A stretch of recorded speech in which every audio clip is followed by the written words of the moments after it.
This week on The Geek, the Nerd, and the Tangent, it's all about women. And we have Eric back with us. I'm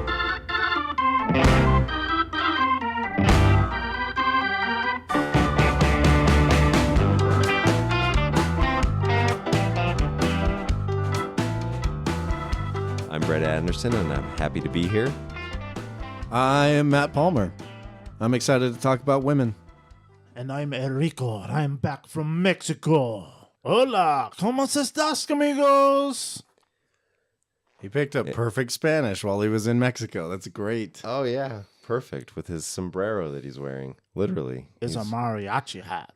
It is quite nice, actually. I hope you see this on our social media because it's a pretty killer hat. All right. So in honor of Mother's Day, we're excited to talk about strong female characters in movies, books, TV stories. But first, we have a random roundup.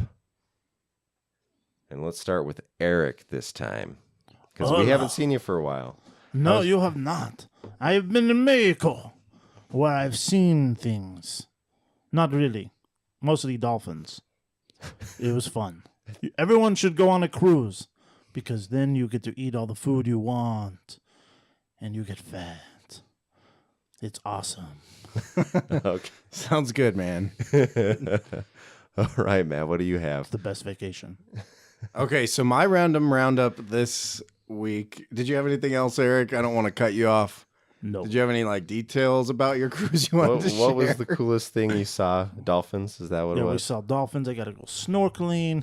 And the cruise is just awesome. I mean, just on this boat, there's this food everywhere, and you don't, and everyone takes care of you, and it's like, and then you just go to these random ports, and we got to go to the beach, and we got to eat Mexican food, and we got to see multi-million-dollar productions. At least that's what the cruise director said we saw. Of course he said that. Yeah, or she. I don't know. It was a he. Okay. But it's awesome. Everyone should go on a cruise. So Well, do it. I'm going to do it in June, next month. Right on. So for my random roundup, I wanted to kind of point out a cool article that I found. And it's super random, but I guess that's the point of this section. It's a family in Lehi, Utah, and they found when they were doing some landscaping in their yard, they were preparing it just to plant grass, essentially. They had a backhoe and using to unearth some bones in the hill behind their home. They accidentally unearthed some bones as they were landscaping in a hill behind their home. And they found the Encino Man. They found Encino Man. Who was that? Brendan Fraser? Yeah, it was. With Pauly Shore. Oh, gosh. Pauly Shore. Wasn't Sean Astin in that, too? Yeah, Sean Astin. Yeah, he was. Yeah. He was. That was a super interesting movie. But anyway, essentially they found these bones. They got a paleontologist in there last name Hunter, who said the bones are around 14,000 to 16,000 years old, about from the last ice age. It's a pretty rare thing to find a mammal from that time of history because Utah was covered by Lake Bonneville, essentially. However, this kind of struck a bell with me because back in 1934, I believe it was, my great-grandpa was living in a house in Orem, Utah, just off of State Street. They didn't have running water, and so they were digging a ditch or a trench to connect to the water line for the city, because the city told them if they did that they would, connect them to the water, basically. So as he was digging, he found a tooth, a gigantic tooth. And so they called paleontologists and they unearthed a woolly mammoth in their front yard in Orem, Utah. So it's something that rung a bell with me. I thought it was kind of a cool thing. It's always exciting to find something that you weren't expecting to find, I think. So I just wanted to highlight that cool article and I guess give a shout out to my ancestor who found a cool mammoth. I was digging in my front yard by my house a little bit in this flower bed, and then there was some plastic underneath. It was blue. I'm like, what if there's like buried treasure? But I was in a hurry, so I'm like, well, I'm going to leave it buried there because I got the plant out that I needed to and filled it back in. Or a dead body. Hopefully not. Oh. I never. That's too found close to the anything house when for I a dead dig. body. You've never found anything when you Too were close digging? to the Well, house. Nope, I never found anything. I didn't know there were like unwritten rules about proximity to homes for burying dead bodies. well, it would just have to be a small body because it was close to the foundation. oh, I see. So Unless it was there before the foundation. Yeah, it's illegal to bury your dead bodies in your house, in your yard. Oh, okay. Yeah. you have to get like permission and stuff. I actually reminds me when the first apartment we lived in when we first got married, there was a gravestone in that yard, and it was super kind of creepy. A gravestone. I don't know if you guys remember that apartment. It's like a basement Oh Yeah, yeah, I remember with that. it was There was a gravestone. yeah, in there the was yard. a grave in that yard, and it was was it an animal? no, it was a person. That's you're gonna be one of Interesting. that house first Yeah. people to die when the zombies come out of the grave. Zombie apocalypse. Oh man, I hate zombie talk. I just think it's the biggest nonsense I've ever heard. There's some great zombie books out there talking about like fake science of zombie because it's all for like entertainment and how to protect yourself. Like the Zombie Survival Guide. I started reading that. Oh man, I need to get a hold of that again and finish that because I thought it was hilarious and all kinds. I could never get on board with the zombie craze. Yeah, it is kind of Walking Dead never appealed to me or anything like it. Oh man, Those people must be rich though to find bones in your backyard. no, Doesn't mean you're no. rich. No, No, you find bones and it doesn't make you rich at all. it definitely doesn't. People just come dig You them don't up. get and anything out of all it. you get is like a few minutes of fame in the local newspaper. That's about it. Yeah, that's, Then they should keep them, and then try and sell them on eBay. I don't know what the regulations are there as far yeah, as those there's kinds of fines. there's antiquity laws and different fossil laws. Then they should pay for them millions. And do they have the mineral rights on their property? Yeah, I don't know if that goes under I mineral don't rights think or not. fossils fossils are a money making industry. I don't know. They can be. Okay, well, Anyway, my roundup is just corrections from because Eric pointed out things that we got wrong when he wasn't here. Oh yeah, I Matt- thought of another one too. Okay, well, when Matt was talking about Rebels, I thought he was talking about Clone Wars in our last episode, and I said that Rebels had 6 seasons, and I got it confused with Clone Wars. And that it was on Netflix. and it was on Netflix. and we 'Cause never got to hear about Matt's take on Rebels. Oh well, he hadn't seen many episodes of it. He I said- saw the first 2 seasons. Oh, Yeah, you did? yeah. Oh, see.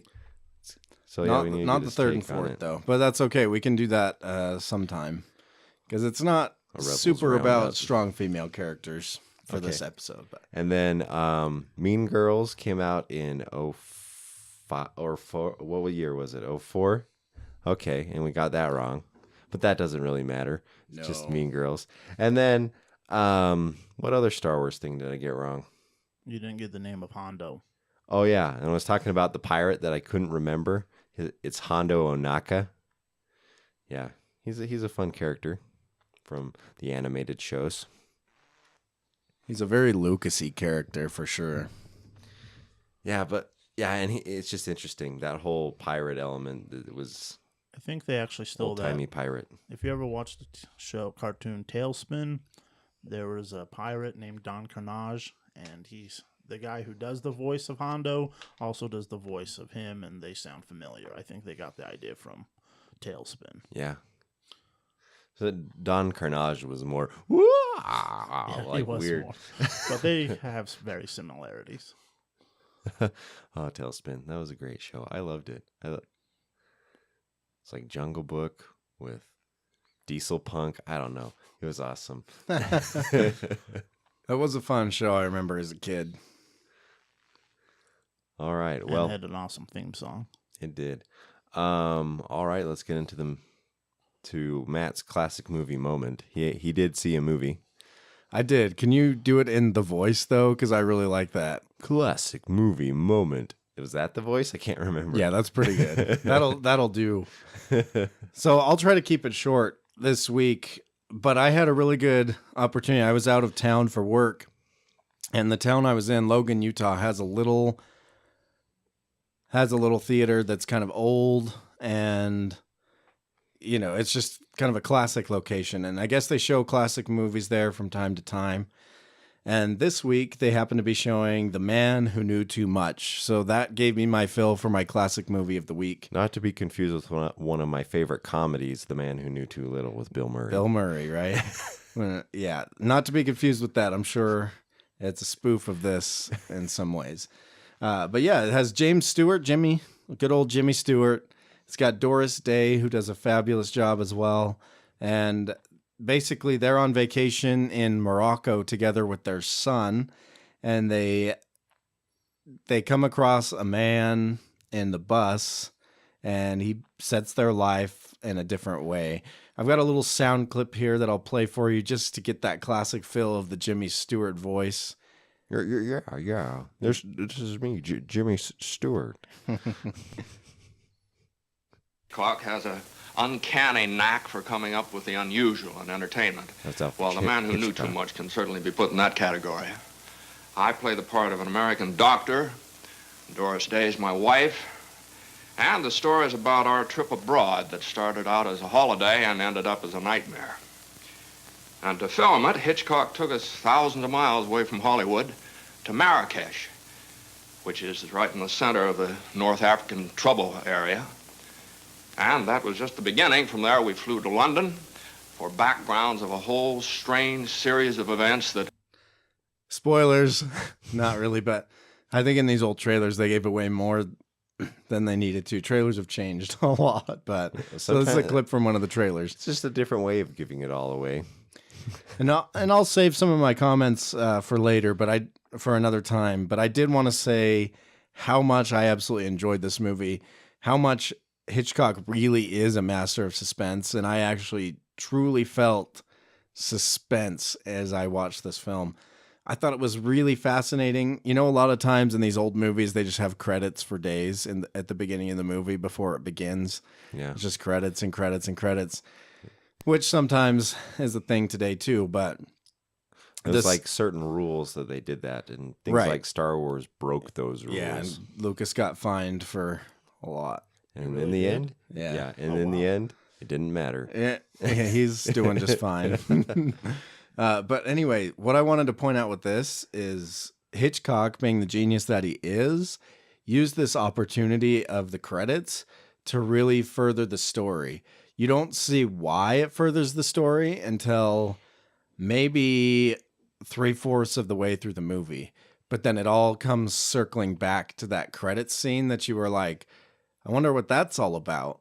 And then it all comes full circle, and it's just really a cool experience. You gotta check this out. Hitchcock, I've never been disappointed after watching a Hitchcock movie. I need to They're see just more fun. of his.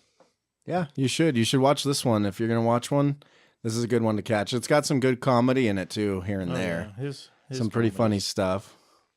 Psycho's always the best. Good old Psycho.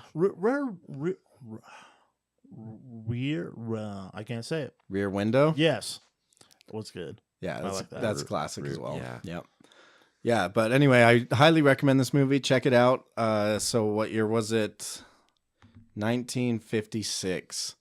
Again, that's Jimmy Stewart, Doris Day, having a vacation, but it all turns crazy and it's a lot of fun. Isn't that like most movies where someone goes on a vacation and everything goes crazy? I mean, a lot of movies happen that way. Some movies. Yeah, a crazy vacation movie is common, but It is. but not all of them have to do with like. I think doesn't this have to do with like illegal activity and spies and different Espionage. things? Something about spies, yeah. Yeah, That's I don't what want to give away too much, That but was I was hoping to happen on my cruise. we need to have spoilerific Defined. reviews. This movie is really old. We could have some spoil, but maybe right, I but wanna- it's not well known to people today, so and it's a Hitchcock movie. You may not want to give away the exactly payoffs. It's something that you should experience. All right. Well, Mother's Day 2018 is tomorrow. You guys ready? Oh yeah. Kind of. Kind of. Well, yeah, I'm on the kind of level here. I'm kind of ready. Isn't it interesting? You got all this time, you know the date, and then for whatever reason, you can't.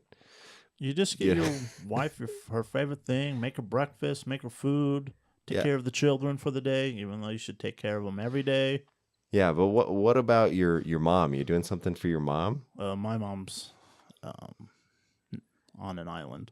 Yeah, So I'm not doing anything for your her. mom's in a different state. My right mom's now. in a different state, but I'm still sending her a nice card. That's right. I should do something for her. I didn't think of that. Sorry. Whoops. My mom's in the Postal service, the same man. city that we're recording this in, and I need to, I'll FaceTime her. Oh, that makes it nice. so I can go see my mom. You guys, yeah, your parents are. My mom will other be states. back in 2 months. I mean, a month-ish. June 28th. Brett's mom is actually listening to this. Yeah, she probably is. My mom listens. Happy I Mother's think. Day, Mom. Shout out to my mom.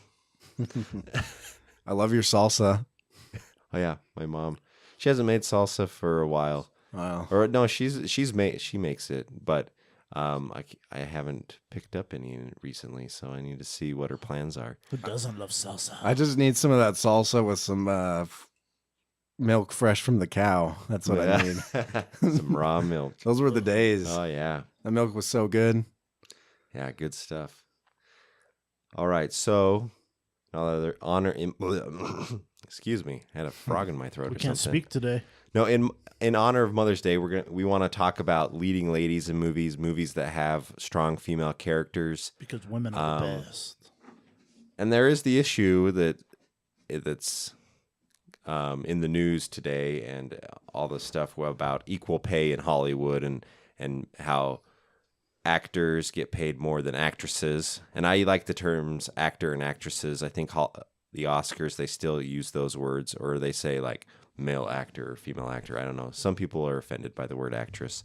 I don't know I why. think it's good. Why it's just saying there's an actress, and then you're talking about a woman. Yeah, and so the payment gap between them, I think a movie should be paid by who is you negotiate the role. Like if it's a big role, then it should have a big paycheck. If it's a small role, and it doesn't matter if it's a man or a woman, and that's how it should be.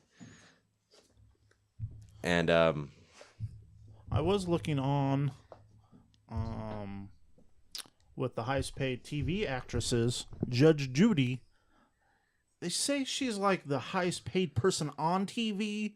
I don't know if it's because of The Longest Show, but I've seen others where people have gotten paid more than her. But I think because her show's running the longest, she's the highest. They consider Judge her the Judy. highest paid person on TV with 47 million. Well, I never got into court TV. Everything that I've seen She's is like awesome. these are the most ridiculous cases with the most ridiculous people, and they're on TV to settle their case. Judge Judy just does so much personality. That's what makes her so great. She just tells people how it is. Lays the smack down. All right, so Eric, start with you. Who's in the most recent movies? Who have been your favorite actresses? The best performances or best roles that you've seen? I've been thinking about this a lot, and I love Emma Stone. Haven't seen many of her movies, but the ones that she puts so much personality into her movies. Yeah, she's talented. And- I haven't seen The Help, but anybody who has seen it says that's a good movie, and she does a great job in that. And those Amazing Spider-Man movies, she was a good Gwen Stacy. I think so. And I think Emma Stone. I mean, I liked her in La La Land. I liked the movie, the premise of it, but just Emma Stone. I went and watched it mostly because of Emma Stone, not because I really like the music. Yeah, she's definitely one of the current actresses that very talented, very good at what she does. She does. She does excellent work. And she is currently the highest in 2017, the highest paid actress. For what roles? What roles did she do in 2017? It was mostly because of La La Land. La La Land. That she got. All right. I don't know. She started taking off, I think, after she did Birdman. Wasn't that really something that really set her up? Is that? I think She was in other things. Oh, she was in other stuff before that, she but that did was like Easy A. Birdman. that was like one of the things that was 'cause I like a thought more The Help serious big role for her. Was The Help before or after? It was before for sure. Yeah. Because I thought The Help was a good role for her, and I thought that was successful for her. And she's been in. How big was her part in The Help? I don't even remember that well. Well, She was almost, I think, the main character. she was basically the main character. Like Just from the trailers I've seen, my wife. My wife made me watch that movie. So I love The Help. The Help's a good movie. it's not a bad movie. It's important, but Yeah, and no, anybody who's seen The Help, no one talks anything bad about it. So I know that it's a good movie, and I should get around to watching it. right. But yeah, Emma Stone does a good job. I saw a movie with her this year called Battle of the Sexes. It also had Steve Carell. yeah, Steve Carell, which he did a fabulous job as well. He's a good actor. Yeah, Steve. He's not just a Carell's comedic good. actor, but he can really act. Dan in Real Life is a good. Yeah, movie. Dan in Real Life was a good film. My wife loves that one. But yeah, she's not just someone that is there because she's there. She's there because she deserves to be there. Mm-hmm. She really does. All right, so Matt, who's your favorite current leading lady? That's really It hard. sounds weird to ask that. Yeah, it's a really hard thing. I would say possibly Frances McDormand. What's she been in? So recently this year she won Best Actress for her role in 3 Billboards past Ebbing, Missouri. Or It's a really long outside of time. Ebbing, Missouri? or Outside whatever? Ebbing, Missouri, yeah. So that's a movie about a mother, and she plays the mother who lost her daughter essentially to a horrible crime where she got taken, and I won't go into details because it's not a positive thing that happened, but anyway, she gives a really, really good performance in that to merit her an Oscar essentially for that role. And I really like what she didn't say much in her speech, except I can't remember what the phrase is exactly. Did you guys watch the Oscars? No, I'm anti-Oscars. Why are you anti-Oscars? Just I had A lot of people are. They like, oh, it's all political. Well, yeah, I have issues with Hollywood right now. but no, I saw parts of it here. Like wasn't totally invested. It's kind of an interesting thing. Jimmy Kimmel hosts the has been hosting the Oscars, right, for the past like 2 or 3 times. Yeah, he's done it. Yeah. He always throws in Matt Damon. Yeah. Their little rivalry. But yeah, I think she's one of my favorites, and I think she deserved that award that she got. But yeah, there's some great actresses out there today for sure. I like Jennifer Lawrence too. Yeah, Right? she's great. Even some movies. Sometimes she's a little over dramatic. But actually, I love Sandra Bullock. I was thinking about her, about how I've really enjoyed, and I'm glad that she's going to be in the new Oceans movie. I'm pretty excited Oh for yeah, that movie. I Oceans think it'll be movie. fun. Yeah. Oh yeah, that'll. The sad thing about that Oceans movie, like Oceans 8, it's going to be awesome. Great cast. I think it's going to be good. It's got all like those are the best working. the actresses. yeah. That's the Yeah. best cast. Even though Anne Hathaway bothers me, Anne Hathaway, but at least I can use that since she's the villain. but this is the thing. I like Anne Hathaway. She's always bugged me. It always bugs you. Like Princess Diaries was like the one role that I really bought her in, and I'm not saying she's not a good actress. She is, but there's just something about her that I don't know why. I just don't care for her performances. yeah, well, like in The Dark Knight Rises, I thought her like that was a different Catwoman than what we've seen before in other recent 1960s movies. Batman. Well, the 1960s Batman Catwoman is funny, and they have like 3 different actresses that Yeah, end they up do. playing her, including Eartha Kitt, which I only know Eartha Kitt from a voice of the villain in what's the Emperor's New Groove? Oh, she plays Yzma? Yeah. She does. Oh, Oh, she's also in what's that? The Holes. She's the lady that puts the curse on Oh yeah, oh, his ancestor. she played Catwoman for like a few episodes or something. She was like the second Catwoman. Interesting. But yeah, I like what we're talking about, The Dark Knight Rises. Yeah, Anne Hathaway. Anne Hathaway did I thought was an interesting take on that. I liked her in Interstellar. Oh yeah, I did like her in that, and I like she can bring an emotion. Batman. Yeah, Also, she does. Great what movie. was that movie where she was it was with Robert De Niro and she was like a business owner. I don't know if you guys saw that movie. can't I even think I know remember what the you're title talking all of a about. sudden. But And he was like old and coming into into it like a job, even though he's later in life. That yeah, kind and of he's thing. like a startup. She's selling clothes on this website, and she's got all these millennials basically for her. She employs or whatever, and she's like all high strung, but he The ends intern. the intern. Yeah, And that's he's what the it was. The intern. he's the flawless character that never has any issues. Oh, I mean, he's got like issues in his past, but like you never have a moment where you question him. He's just always the perfect mentor. Yeah, but he's in awkward situations, and he's got his own personal stuff that he's trying to get through because he's living alone, kind of a thing. True. It's always fun to watch Robert De Niro. Yeah, Yeah. and But yeah, she does a good job. But she's a good she actress. does great job in that, and I do think Jennifer Lawrence does a good job in whatever she's in. I wanted to point that out. The Hunger Games was for whatever you feel about those movies. I thought she did a great job in those. I like those movies better than the books, actually. Well, yeah, I couldn't get through the books actually. The movies were the only thing to get me through the story. I read the first book, and then the second book, I just was just like, I couldn't get, sometimes you need a momentum to the story, and I just didn't feel it when I was reading that book. Because books when you're actually reading the words, if I would have listened to it on an audiobook, I would have got through it. Right, because you can tune it out every once in a while and you still get through it no matter what. Yeah. And you get the gist. Yeah. But yeah. All right, so okay, what do you think makes a strong female character? That's the That's a question that we need to get down to. I wanted to put that question forward. I think that's an important question for today because I think we see different versions of what makes a strong female character.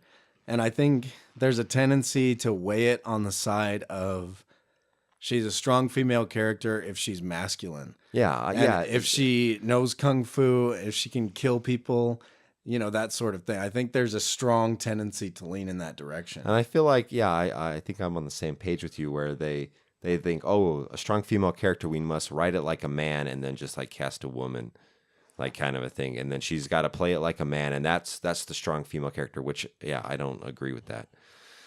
To me, a strong female character is just one who shows that they have the skills to do what they need to in the movie. I mean, I never think about it. I just as long as they take control of the situation, I think that's, for me, makes any strong character. I was talking about female this or male. with my wife. Yeah, bringing that up. I was talking about this with my wife, and I was talking to her about Princess Leia, particularly in Star Wars: A New Hope.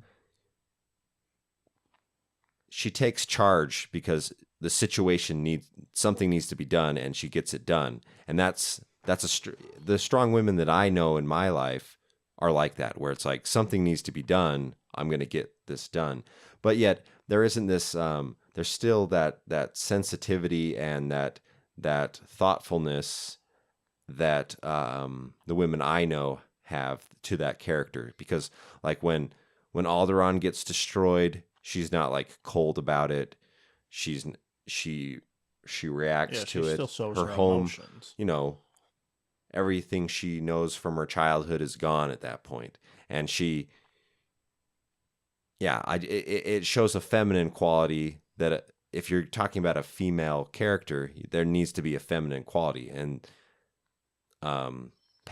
in The Force Awakens and Last Jedi, Rey's character, the way they've done her, I think they've done a good job because she has, especially like when in The Last Jedi, when she's having her conversations with, after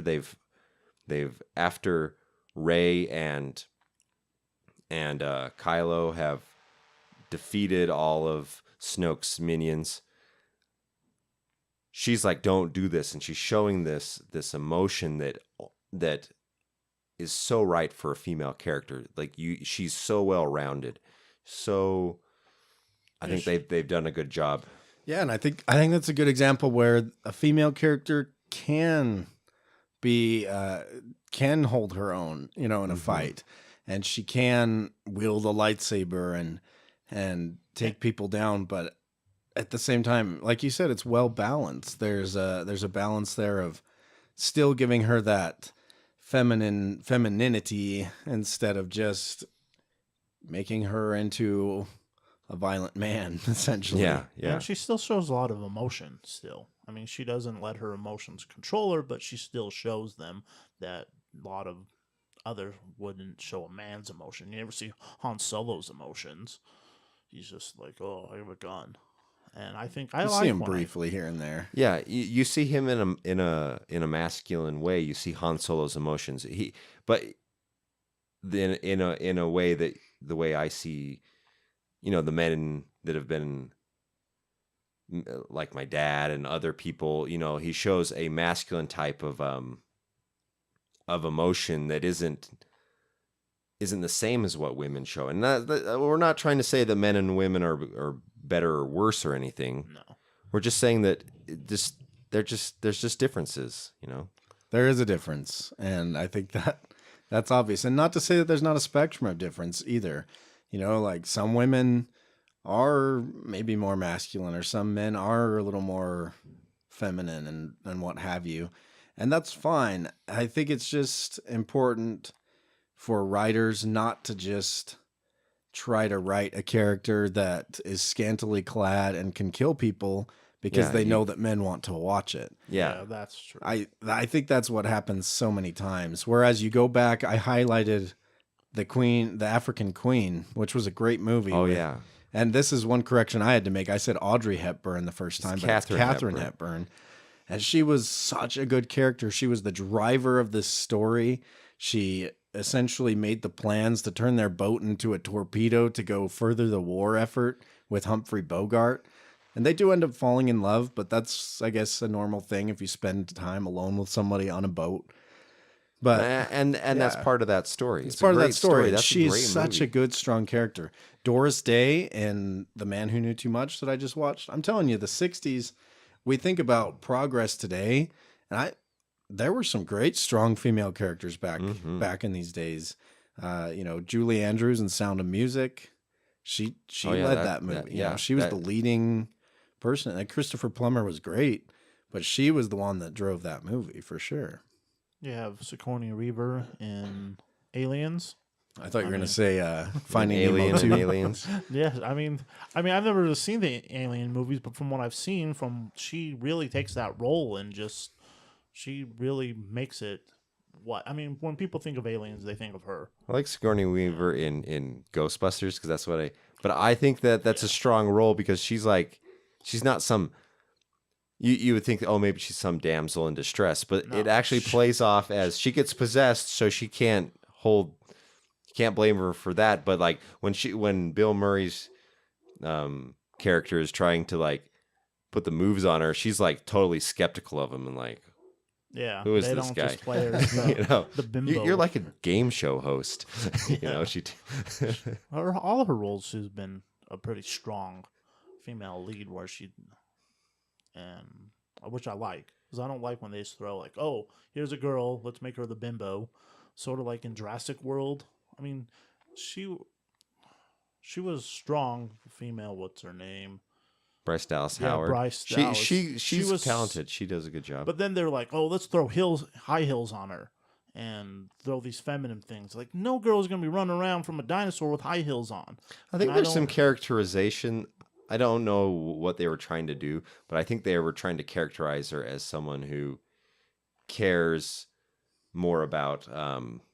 She's a little bit aloof from the situation. Yeah, at hand. she's just in the office telling people what to do, but kind of like this business lady that's out of control, kind of a thing. Pretty much. Yeah. I think it would be reminiscent for us not to bring up the subject of the Bechdel test.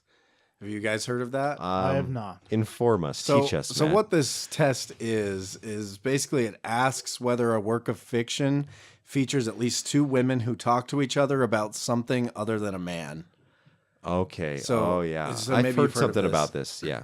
Which, it's an interesting test. And I mentioned the African Queen. That's not possible because there's only a woman and a man in the movie together.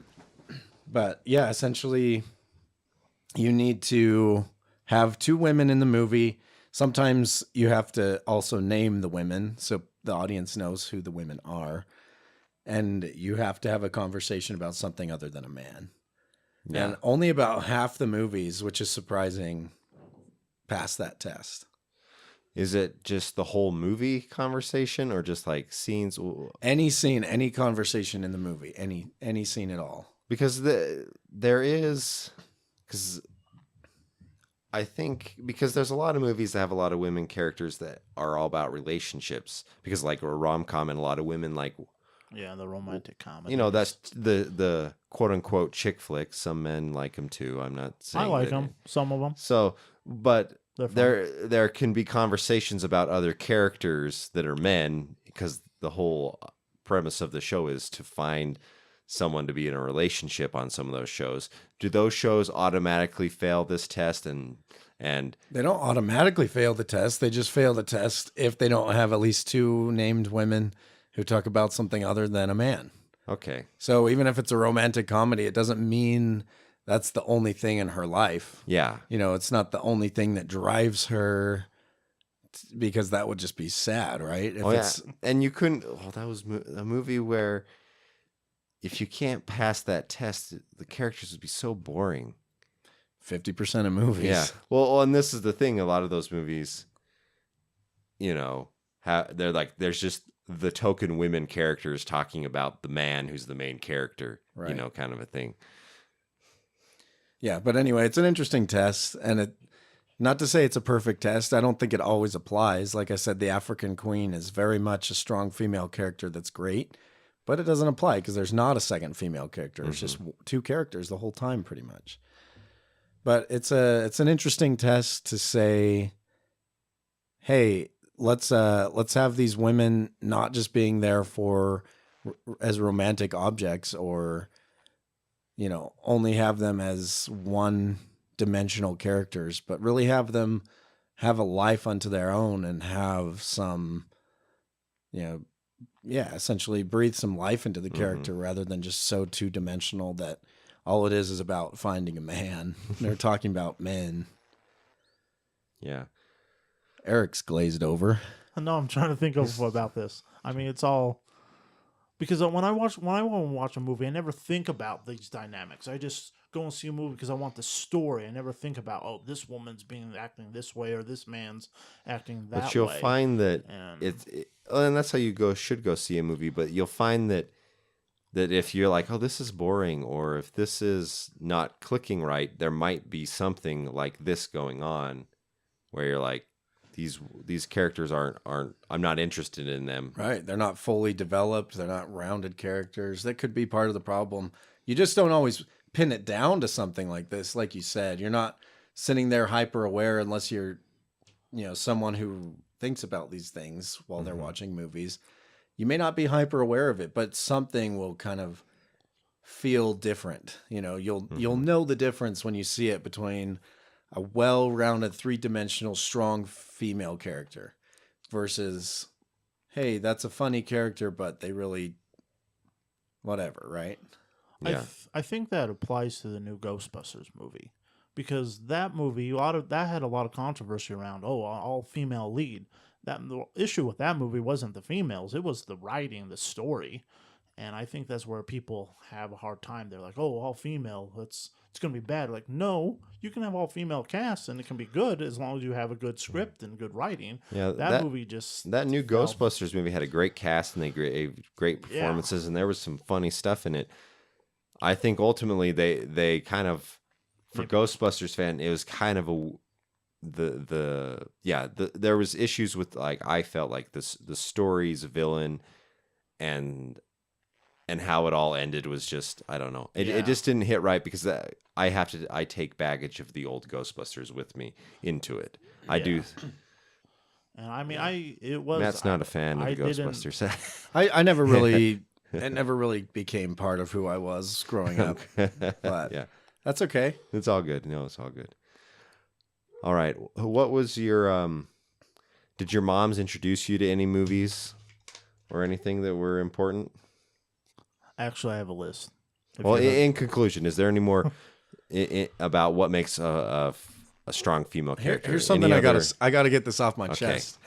Growing up, Princess Leia was such a cool character to me, and she goes through this, and the movies, those original movies, aren't necessarily about her, but she is an important element in those movies. And I think she's such a cool character and drives the story, and she's strong and she leads, still feminine, she's a good three-dimensional strong character. What I am so sad about, though, is that we never saw her use the Force. We see her feel like some deaths in episode 7, and we see her Mary Poppins back into the shuttle or whatever. She was using the Force. I was fine with that. And but she does have a connection with things. she has a connection. But I always wanted as a kid to see, okay, Leia is now going to be trained, and she's going to use the Force, and this is going to be a thing. But I was always so disappointed. I never got the feeling that she wanted to be trained. Luke says to her, "You'll learn these things too." Basically, I don't know what the direct But quote she is, learned but something, Yeah, obviously, because she she- flew through space. Yeah, I mean, she probably throughout the years, probably eventually like, okay, if I have this, maybe I should learn it. Maybe the animated series Star Wars Resistance will bring her into it and will have her. I mean, it's maybe not a she movie uses thing. it in different ways. Yeah. And we've seen that to an extent, but I was just always pretty disappointed, and I was excited to see her using the Force more in these new movies. I wanted her to be a Luke. I think we would have seen something like that if Carrie Fisher didn't pass away. Well, we didn't see it in episode 7. We didn't see it in episode 8. That's where I wanted to see it. Well, I wanted her to come in as not just a general who's like not forgotten about the Force and kind of uses it to sense people Well, sometimes. there was kind of this idea, and Mark Hamill brings this up, that The Force Awakens was Harrison Ford's movie. The Last Jedi is Mark Hamill's movie, and that episode 9 was going to be, there was plans to focus a lot more on Leia in that. Okay, in that one. but at the same time, you have this book called Bloodline They have by the- Claudia Gray, which is a good book. I enjoyed it, but it takes place just a few years before The Force Awakens, and it's a political thing. But you don't see, it's all about her. It's her and her past, and people finding out that she was Darth Vader's daughter and questioning her and all that. And it's a good it's a good book. Does she use the Force in it at all? But she or- doesn't ever use the Force. Oh, that's lame. It's not part of who she is, and they never gave that to her. Yeah. They never had her train or had her do anything. I gotta say that's a disappointment to me. Hmm. Oh, man. My little childhood wish, I guess. Yeah, no, yeah, and there was always the thought. There is a weird like other story comic book where it's kind of a crazy story, whatever. But she goes to Dagobah, learns the Force, and then goes and shows the reverse role. there was cool. like, I think they call this comic book series was called Infinities, and they just took the stories of the movies and changed something, and then made a whole new story. There's one for like each of the original trilogy books, but they don't necessarily like lead into each other. They're just 3 different crazy stories. I did want to ask about how your mom's influenced your movies and your taste in entertainment. My mom introduced me to a lot of things. I mean, mostly as a family, we'd watch random shows, but mostly musicals. My mom showed me, we always were watching musicals, and because of that, I got appreciation of it, but we'd always just watch. I'm surprised the stuff I watched as a kid, but the stuff we would watch as a family, I guess it would be not just my mom. I mean, mostly also Leave It to Beaver. Me and my mom would also watch always Leave It to Beaver all the time. I'm not sure why, but we would. Yeah, well, my mom, like I said in the Star Wars episode, had bought Star Wars and essentially introduced me to that. I don't know, but also my mom always had a well-rounded thing. She watched all kinds of different types of movies. Not that we watched a ton of movies at home or whatever, but she did read The Hobbit to me. And, that was, important. and I love that book to this day. It's just a great book. And then, yeah, it's just like my mom would watch all kinds of different things. The TV shows we would watch, I remember watching Happy Days reruns. And yeah, that was fun. And Jump the Shark. I didn't know that. Shark. That's where it that comes term from came that, from. yeah. But I'm curious about what Matt has. Yeah, I think it's impossible to think about my mom without at the same time thinking about The Sound of Music. She pretty much she embodies that character a lot. She plays the guitar, she sings songs kind of just what's the word for it? Just sings by ear, plays by ear. Yeah, she's in a lot of ways that Julie Andrews character. And she's always loved that movie, and I think it's a great movie. I think it's fantastically made and well acted, and I think that Julie Andrews' character is a great example of being a strong, good female character. As far as other movies, you know, she always liked the suspenseful Hitchcocks. She liked, you know, these old movies. She never was too much into the newer movies, I don't think. You know, a lot of times in more recent years, it's more of a kind of a church-made movies, that kind of thing. But My mom would, I remember her getting a bunch of movies from the library, and she'd just watch old movies, just a bunch of different old movies, like any type of genre, and just like watch all the. I will say, yeah, that kind of makes me think of some other things, because there are some movies that she would just have on while she was cleaning or doing laundry, or whatever, you know, folding laundry, whatever she's doing. Scarlet Pimpernel was one of those, which I love that movie actually, with Ian McKellen and Scarlet Pimpernel. Wasn't that such a good movie. Was that a BBC production? Or I something don't like think it that? was BBC. No, it has Jane Seymour in it. It too, does, from has Jane Dr. Seymour. Quinn. That was another show my mom introduced me to. Was Dr. Quinn. Dr. Quinn, nice. I would have to say Beverly Hillbillies, the old show. That was really That's she a good loves show. that show, and I got into that show. It's funny. Chelsea has a hard time with it because they're always in ridiculous situations, Of course. and she just can't. They're handle it. hillbillies. But yeah, some cool. You know, it's fun to see how our tastes and things are shaped by what we're exposed to growing up. Yeah. My mom really loved action movies. I think she introduced me to Indiana Jones. I mean, like, I think she loves the first one. Raiders of the Lost Ark. Yeah, Raiders of the Lost Ark. That's one of my favorite movies of all time. Oh, it's such a good I movie. She loved Raiders. That love does- that. I can sit down and watch that. That does remind me when I was a kid. Anytime. Before we watched Indiana Jones, before I really got into it or knew what it was, You kind guys of had Temple of Doom. It was I remember it was Yeah, this Temple of Doom it was always this the one we mysterious watched. thing to me, and my parents, I think they watched it or they got it in the mail or something, and it was like a VHS copy, and I think they hid it in their closet because they didn't think that that we should watch it as kids, and Temple of Doom's weird. there's some decent reasons for them thinking that. But I remember one day she was gone, so I went and like snuck it and watched the movie. And I was like, oh, this is kind of a weird movie. There's like people eating snakes out of a giant snake. There's monkey brains getting eaten. There's hearts getting taken out of people's chests. There's all sorts of weird things. Is that the first Indiana Jones movie? That was you my watched? first exposure to Indiana Jones. That's the experiment that I would like to that's do. how- If everybody was exposed to Temple of Doom first, then watch Raiders of the Lost Ark, which chronologically, because of the year that they say the movie takes place, is actually should be the way you watch it if you want to watch it in order, because it says it takes place like 2 years before Raiders of the Lost Ark. So. I watched Temple of Doom a lot as a kid. I think because of Roundhouse or Short Kid or the Short Round. Yeah, Short Short Round. Round. Yeah, because he was just funny. You He's cheat, like, Dr. Jones. Yeah, and, Dr. Jones. And I think love every it. kid Yeah. was like, "Oh, it's a kid in an adventure movie. We got to watch this."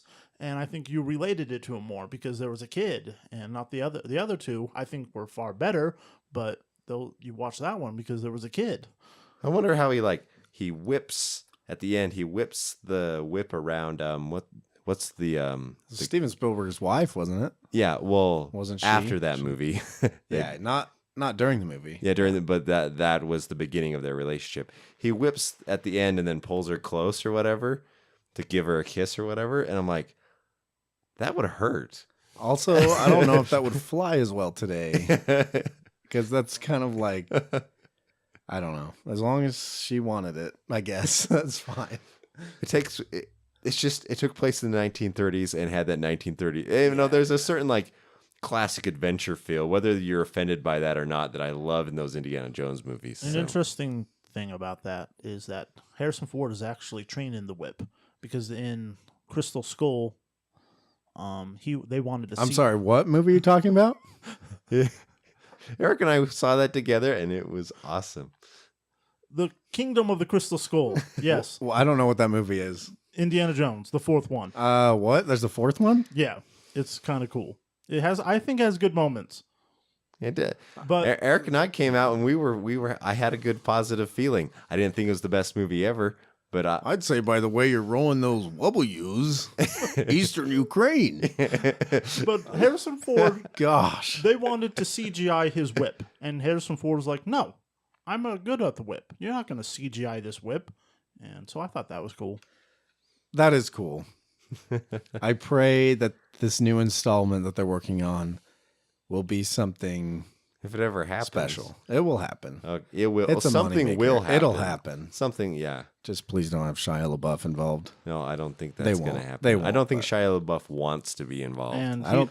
Yeah, he's not doing movies anymore. he's doing his own thing. He did does something movies every recently. once in a What was it, while, but Fury? they're like weird. Yeah, he he does got he weird. does different roles that aren't your typical roles. But no, I think he's doing fewer movies, but he's doing more obscure movies. And there was that World War II movie that he was in. I think it was Fury, Fury wasn't it? was in it, yeah. Yeah. Anyway, Indiana Jones, great movies. Well, I'm just glad my mom likes movies, because she actually likes superhero movies more than my dad. I'm surprised by that. I'm not too surprised by that. I'm not actually too surprised by that either. I mean, I don't know your parents super well. But I know Yeah. them well enough to not be too surprised by But that. yeah, I can see that. I see your dad having his own tastes in movies and being Yeah, he kind of does. specific about those tastes. Not, I guess I am making bold claims here that I are unfounded, but All right. Need to wrap this up, unfortunately, as I stretch. Any closing remarks on this? I'm just glad women are willing to stand up for their rights and willing to go for roles that they think they shouldn't be for. Yeah. And that they do want to be strong leads and not just be like, "Oh, I'm a woman. I don't think I should be able to do that." I agree. I have one more thing that I wanted to throw out there, if that's one more. okay. Just It's- really That's quick. good. Because we only talked about movies. We didn't talk about books. But one book that was very formative to me growing up was called The Farthest Away Mountain. I don't know if either of you, most people haven't heard of it. It's by Lynn Reed Banks, same woman who wrote Indian in the Cupboard and The Great Houdini about the mouse, those books. And those are great books, but The Farthest Away Mountain was about this girl who is going to be, essentially, she lives in a village. She's going to be forced into marriage to this guy. I don't know, but she has a mountain call after her, and she goes on this adventure up the mountain. It's a really cool book. And if I have my dream come true, I will write a screenplay adaptation of this book one day, and it will get produced, and it will be made into a movie, and I will be a happy person. Oh, The end. the end. Yeah, and just I'm grateful for good roles to show the balance that in Star Wars, how actually I think there's a good balance in with Ahsoka in the Clone Wars, and I just think that there's that we live in a great time where there's lots of awesome movies and lots of different characters. Yeah, I think we should appreciate them all. I think we shouldn't worry about, why they put a woman in that role versus a man. I think it should be I like to focus on a good story. Yeah. And don't just And- put them in. Exactly. Don't just put a female character in because it's For the just sex for appeal. just for the heck of it. Let's do a good story. Yeah. Always about story. But definitely, let's increase the diversity in our movies, and let's bring that more to light. It's important. You get a more well-rounded feel of reality, and I think that'll more people can be touched by the movies in different ways and learn some good things, because I think it's an art form and you're supposed to be communicating an idea. And I think that beyond the entertainment value, that we need to have a culture of where we're empathetic towards other people. And I think maybe if we had more movies that way, it would be, I mean, to some degree, We've got to feel the love. I mean, people also just are in their own cultures or whatever, but For sure. And, I'd say a great majority of movies, the role of women is to be a sex object, essentially. And Yeah. I think we're moving away from that, which is good, but we still have a long ways to go. and yeah, Because sex sells. unfortunately. And Hollywood's all about money. All right. So where can people find us? If you want to tell us your opinions, tell us where we're wrong, tell us where we're right. You can always follow us on Twitter at Geek Nerd Tangent. Find us on Instagram and Facebook, facebook.com/Geek Nerd Tangent. Give us a call anytime. Leave us a voicemail at 801-769-6668. That's right. And make sure to follow us on Twitter, because then we could do surveys. We can get your opinion to be like, what do you think movie was better, Armageddon or Deep Impact? Yeah. Things like that. That's Yeah. that's That would one be of fun. Eric's. Yeah. Also, you can email us at geeknerdtangent@gmail.com. And those are the places you can find us. Yeah. And Well- thanks for listening. Thanks for listening. What's your And let me just say, aren't you a little short for a stormtrooper?